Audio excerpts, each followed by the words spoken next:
அனைவருக்கும் வணக்கம். நடராஜ் ஜோதிட ஆய்வு மையம் வீரகனூர். நான் உங்கள் நடராஜ்.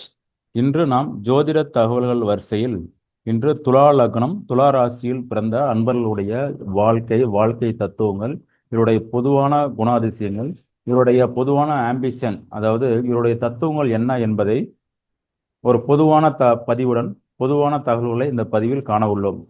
அதற்கு முன்பாக உங்களுக்கு ஜாதகம் பற்றிய சந்தேகங்கள் மற்றும் ஜாதகம் பற்றிய சந்தேகங்கள் எதாவது வரும், உங்களுக்கு என்ன தொழில் பண்ணலாம், அல்லது இந்த தொழிலுக்கு உண்டான பெயர்கள் என்ன சூட்டலாம், அல்லது தன்னுடைய ஜாதகம் சரியா தப்பா, இப்படி போன்ற சிக்கலான கேள்விகளும், திருமணம், பொருத்தம், மாணவருடைய எதிர்கால கல்விகள், நான் இன்ஜினியரிங் படிக்கலாமா, டாக்டர் படிக்கலாமா, இல்லை ஆர்ட்ஸ் அண்ட் சயின்ஸ் படிக்கலாமா, இல்லை இந்த படிப்பு படித்த உடன் எனக்கு எதிர்காலத்தில் இது சம்பந்தப்பட்ட வேலைகள் கிடைக்குமா என்பது போன்ற சந்தேகங்கள் எல்லாம் எழும். இந்த சந்தேகங்களுக்கு உங்களுக்கு தீர்வுகள் என்பது நம்மளுடைய மையத்தில் பாரம்பரியம் மற்றும் கேபி ஜோதிடம் என்ற இரு முறைகளிலும் ஆய்வு செய்து துல்லியமான பலன் வேண்டுபவர்கள் இங்கே அணுகுவோம். சரி அன்பர்களே, துலா லக்னம் துலா ராசி, நீங்கள் யார்?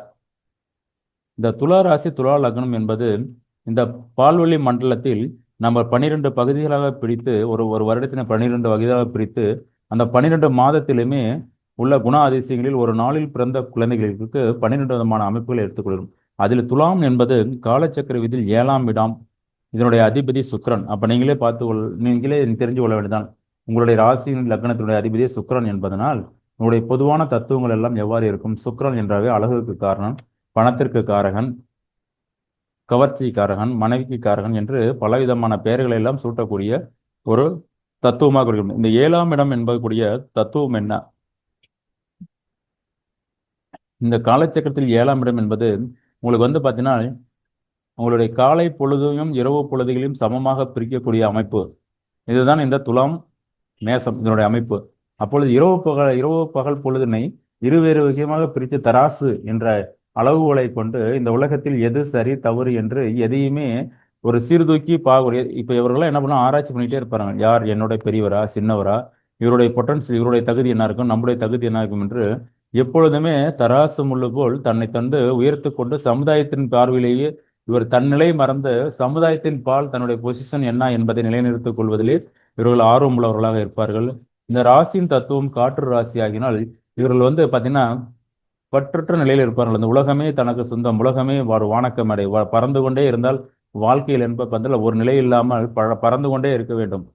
அப்போ இவரெல்லாம் பார்த்தீங்கன்னா ஒரு ஒரு ஃப்ளைட்னஸோ மற்ற டிராவலிங்கோ மற்ற பாயிண்ட்கள் காற்று போல தன்னுடைய சிந்தனைகளையும் வளர்ச்சிகளையும் வளர்த்து கொண்டே செல்லக்கூடிய ஒரு அமைப்பில் உள்ள ஒரு தத்துவமாகிய ஆண் என்ற மிடுக்கான ஒரு சிந்தனையும் தத்துவமும் கர்வமும் அடங்கிய தத்துவமாகும். இந்த இடத்தில் ஒரு பெரிய கேள்விகள் சமுதாயத்தில் எழுது கொண்டே இருக்கின்றது. இதை பார்த்தீங்கன்னா மேற்கு திசையினுடைய அதிபதி. இது பார்த்தீங்கன்னா இந்த மேசம் என்பது காலை பொழுதை குறித்தால் இந்த துலாம் என்பது இரவு பொழுதை குறிக்கும். அதனால்தான் இங்க சூரியன் என்பது பகல் பொழுதை குறிக்கக்கூடியது. அதனால இங்கே சூரியன் நீசமாகவும், இந்த இடத்துல சனி என்பது இரவு பொழுது இருண்ட கிரகம் என்று சொல்வது, இதனுடைய ஆதிக்கம் அதிகமாக இருக்கணும். இதுதான் இதனுடைய தத்துவம் அமைப்பு. பொதுவாக இவர்கள் எல்லாமே பார்த்தீங்கன்னா தன்னுடைய சுயநல தேவைகள், மற்றபடி இவர்கள் சுயநலத்தோடு இருந்து விட மாட்டார்கள். ஆனால் இவர்களுக்கும் பொதுநலம் ஒன்று. ஏன்னா அந்த காலச்சக்கரத்தின் 7ஆம் வீடு இவர்கள் வீடு என்றால் இந்த சமுதாயத்தில் மற்றவருடைய பேர் தான் இவருடைய தன்னுடைய சிந்தனையும் மற்றவருடைய சமுதாய சிந்தனையும் இருவேறு விதமாக ஆப்ரேட் பண்ணி ரெண்டையுமே சீர்தூக்கி பார்க்கக்கூடிய ஒரு மனநிலையிலேயே இவருடைய வாழ்க்கை பயணங்கள் எல்லாம் தொடங்குவதற்குண்டான சாத்தியமான கூறு இருக்கும். இவர்கள் எப்பயுமே தன்னை ஒரு நளினமாகவும் இனிமையாகவும் ஒரு கவர்ச்சியாகவும் இருந்து வைத்துக் கொள்வதற்கு முயல்பார்கள். இதனுடைய தத்துவமே மிகப்பெரியது என்றால் அடுத்தவங்களை சமாதானப்படுத்த வேண்டும், அடுத்தவனுடைய உணர்ச்சிகளுக்கு நம்ம கட்டுப்படுத்த வேண்டும் என்ற எண்ணங்கள் இருந்தாலுமே அது ஆண் தன்மையான மிடுக்கான ஒரு அமைப்பில் இந்த கர்வங்கள் சற்று மேலோங்கியே இருக்கும்.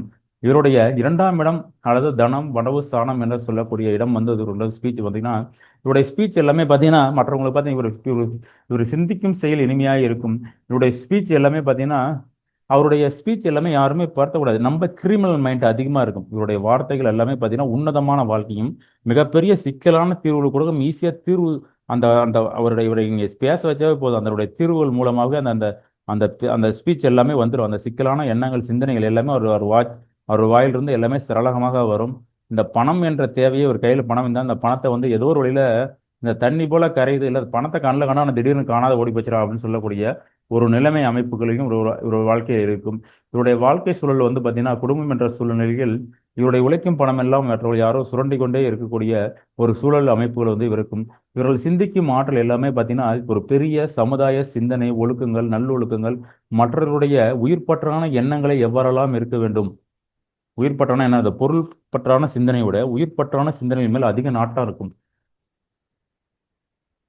இந்த சமுதாயத்தின் பாலும் மற்றவர்கள் பாலும் அலாதிய நம்பிக்கையும் சமுதாய சிந்தனைகளும் திடீர் பயணங்களை இவர் எப்போ நம்ம பயணங்கள் போகலாம் என்ற சிந்தனை இல்லாமல் திடீர் பயணங்களை விரும்பக்கூடிய ஒரு நபர்களாகவும் சூழலுக்கு தகுந்த மாதிரி தன்னுடைய சிந்தனைகளை மிடுக்காக ஊக்கமளித்து தோற்றி அதிலிருந்து அந்த ஊக்க சிந்தனையிலிருந்து மிகப்பெரிய ஒரு ஒரு நட்புக்குரிய மனிதர்களாக இருப்பார்கள்.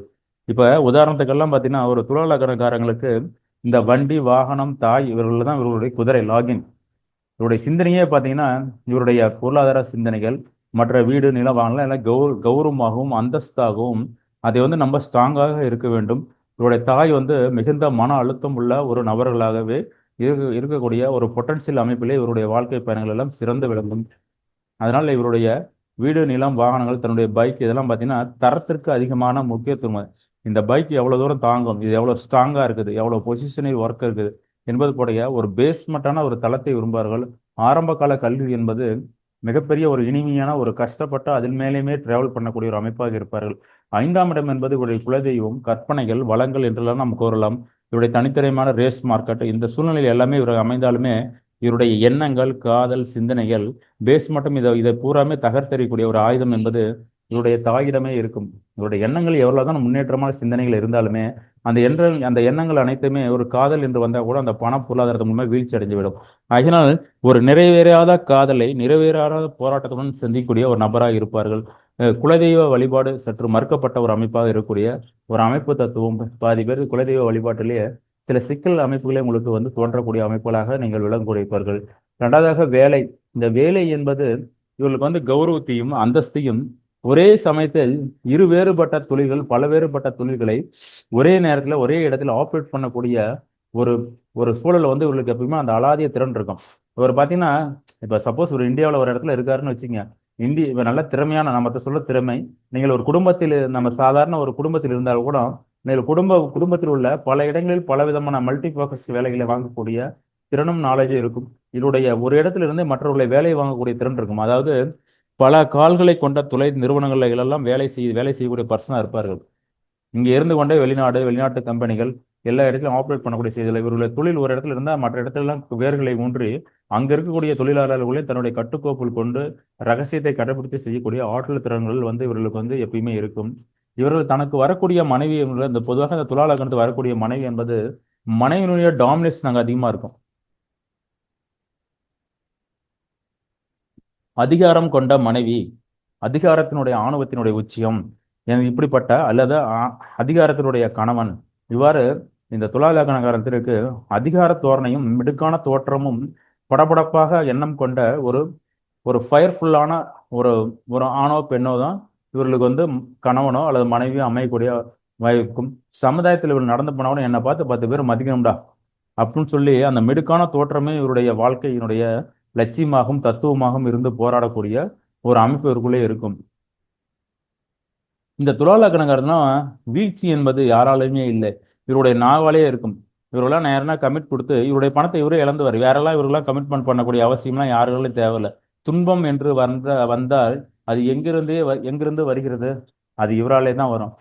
சப்போஸ் இவர் பாட்டு வேற ஒரு வேலையை செஞ்சுட்டே இருப்பாரு, இவர் மட்டும் போயிட்டே இருப்பாரு, யாராச்சும் ஏதாச்சும் தடார்னு எப்பா நீங்கப்பா போற என்னப்பா பிரச்சனைனா இவரே அந்த ஆசை என்ற பணத்தை இவர் கையில கொடுத்தா பட்ஜெட் போட்டு இவரே கொண்டு போய் பணத்தை கொண்டு போய் பொந்துல சொல்லி விட்டு இவரே கொண்டு போய் மாட்டிக்காரு. வேற எல்லாம் மாட்ட விட வேணாம் போகணும்னா இவருடைய பணம் வாழ்நாளிலே என்ன சொல்கின்றது, நீ துலா லக்னத்தில் பிறந்த அன்பர்களே, நீங்கள் எல்லாம் பணத்தை எவ்வளவு வேணாலும் நீங்க சம்பாதித்து கொள்ளலாம், ஓடி விடலாம்.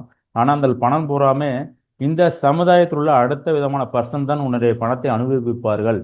நீ உன்னுடைய பணத்தை அனுபவிக்க நீ திறனற்றவர் அப்படிங்கிற ஒரு கான்செப்ட்ல இருக்கும். அதனால நீங்க ஒன்று புரிஞ்சு கொள்ளுங்க. உங்களுக்கு கையில பணம் பொருளாதாரம் இருந்தாலும் உங்களுடைய மனைவியோ அல்லது குழந்தைகளிடமோ அந்த பொருள் மற்ற விஷயத்திலே கொஞ்சம் சற்று மதித்து கௌரவத்தை இருந்தால் அதனுடைய வளங்கள் எல்லாமே இருக்கும். உங்களுடைய தந்தை சமுதாய பயணங்கள் எல்லாமே நம்ப ஒழுக்கமாகவும் இனிமையாகவும் இரட்டை இரட்டை வேடம் போன்ற ஒரு மனிதர்களாகவே உங்களுக்கு வரக்கூடிய அமைப்பு, உங்களுடைய சமுதாய விளக்கங்கள், குலதெய்வங்கள் இருவேறுபட்ட கண்ணோட்டத்தில் இருக்கும். இங்க ஹையர் ஸ்டடீஸ் கூட பார்த்தீங்கன்னா ஒரு இனம் புரியாத ஒரு இருவேறுபட்ட கல்வி சூழ்நிலையும் அடுத்து அதில் சற்று மென்மையும் கடினமும் கலந்த இரண்டு விதமான கலவையுமே கலந்து படிக்கக்கூடிய ஒரு அமைப்பே இருக்கும். நீங்கள் ஒரு ஒரு ஃபீல்ட் ஆஃப் ஒர்க் எந்த நிலையில் இருந்தாலும் இருவேறுபட்ட ஹையர் ஸ்டடீஸை படிப்பீங்கள். உங்களுடைய தந்தையினுடைய மனநிலையும் இருவேறுபட்ட மனநிலைமையாக இருக்கக்கூடிய அமைப்புகள் இதெல்லாம் வந்து கான்ஸ்ட்ரக்ஷன் பண்ணும். அடுத்து உங்கள் தொழில், இந்த உலகத்திலேயே காலச்சக்கரத்தின் 4ஆம் வீடு என்று சொல்வது வண்டி, வாகனங்கள், நிலபுலன்கள். இந்த வாகனத்தில் இந்த பூமியில் ஊர்ந்து செல்லக்கூடிய வாகனங்கள், அந்த பூமியை பிளாட்பாரமாக கொண்ட கனிம வளங்கள், இதன் மூலியமாக நீர் செம்மையான உள்ள விஷயங்கள், இந்த உலகத்தில் உள்ள மெஷினரி, டாக்குமெண்ட்ரி, அடுத்தது வாகன உற்பத்தி சாலைகள்.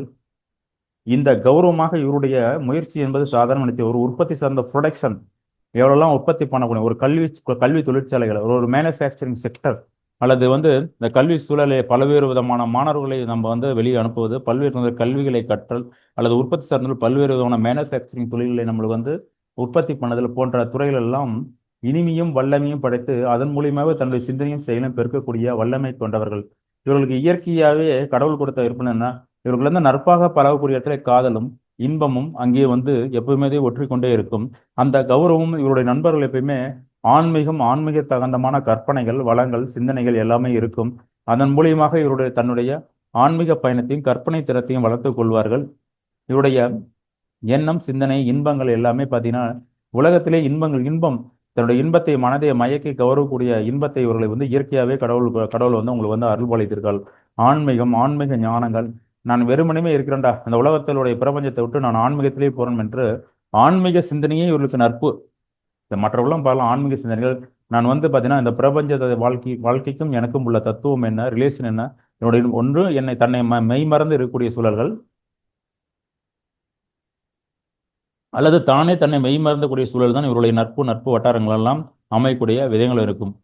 இவருடைய சேமிப்பு டெபாசிட் என்று சொல்லக்கூடிய இவருடைய மறைமுகமான வாழ்க்கை வீழ்ச்சி என்பது இடைப்பட்ட காலத்தில் உள்ள கால கற்ப கிரகமாகிய இந்த புதனின் அருள் பெற்ற இந்த இந்த காலங்களே தனக்கு இந்த பொருள் பற்றான வாழ்க்கையை இவர்களுக்கு வீழ்ச்சி ஆகினால் பொருள் என்ற எண்ணமும் அடுத்தவனை வீழ்த்த வேண்டும் என்ற எண்ணமுமே இவருடைய வாழ்க்கையில் வந்து வீழ்ச்சியான தத்துவங்களாக இவருக்கு அமைந்துவிடும்.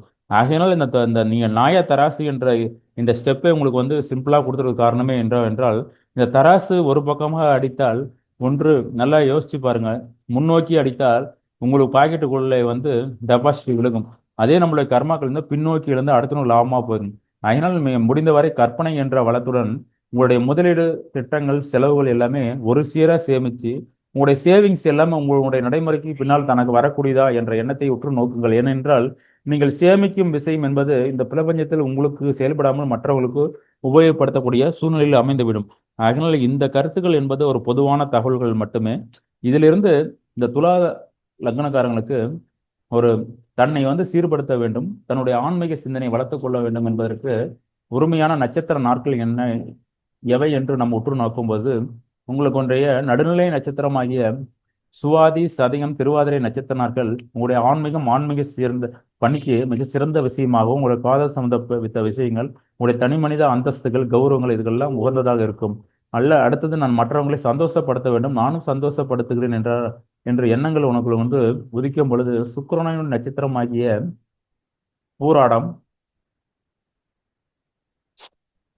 பரணி, பூரம் நட்சத்திர நாட்கள் வந்து உகந்ததாக இருக்கக்கூடிய நாட்கள். உங்களுக்கு பணம் சம்பந்தப்பட்ட வரவுகள், தொழில் சம்பந்தப்பட்ட வரவுகள், அல்லது முதலீடுகள் சம்பந்தப்பட்ட விஷயங்களுக்கு இந்த அனுசம், உத்திராட்டத்தி, பூசம் மற்றும் திருவோணம் நட்சத்திர நாட்கள் உகந்ததாக இருக்கும். உங்கள் வாழ்க்கையிலே யாராச்சும் கூர்ச்சி விடுகிறார்கள், என்னை தன்னை மறந்து நான் மயங்கி விடுகிறேன், நான் முற்றிலும் ஏமாற்றப்பட்டு விட்டேன் என்ற சிந்தனைகள் எல்லாமே வரக்கூடியது பார்த்தீங்கன்றால் இந்த ரோகிணி நட்சத்திரம் மற்றும் கார்த்திகை நட்சத்திரம் முதல் பகுதி நாட்கள் வந்து இந்த பொதுவாக ஜென்ரலாக அனலைஸ் பண்ணிக்கிங்க. உங்களுக்கு வந்து பார்த்தீங்கன்றால் கார்த்திகை, ரோகிணி, மிருகசீர நட்சத்திர நாட்கள் வந்து உங்களுக்கு அது சற்று எச்சரிக்கையாகவும் நிதானமும் யாரிடவும் மாட்டாமலும் வாழ்க்கையை தப்பித்து கொண்டாலே மனம் என்ற வியாதியிலிருந்து தப்பிச்சு கொண்டாங்க. மனிதனுக்கு இந்த எஞ்சான உடலுக்கு மூல ஆதாரமே இந்த மனம். இந்த மனம் என்ற குரங்கு அந்த இடத்துல வீழ்ச்சி அடைந்து விடும். அதனால் மனம் சார்ந்த விஷயங்கள், உணர்வு சார்ந்த விஷயங்களுக்கு நீங்கள் முக்கியத்துவம் கொடுக்கக்கூடிய ஒரு நபர்களாக இருக்க வேண்டும். சரி அன்பர்களே, இந்த பதிவு இதோட இந்த பதிவை நீங்கள் கண்டுவிட்டு இதிலிருந்து திசாபுத்தி பலன்களை அடுத்து வரும் பதிவில் காண்போம். தயவுசெய்து இந்த பதிவினை சப்ஸ்கிரைப் செய்து கொள்ளுங்கள். உங்கள் நண்பர்கள் சேர்த்து. வணக்கம் நண்பர்களே, மீண்டும் அடுத்த பதிவில் இனிமையான தகவலுடன் சந்திப்போம். வணக்கம்.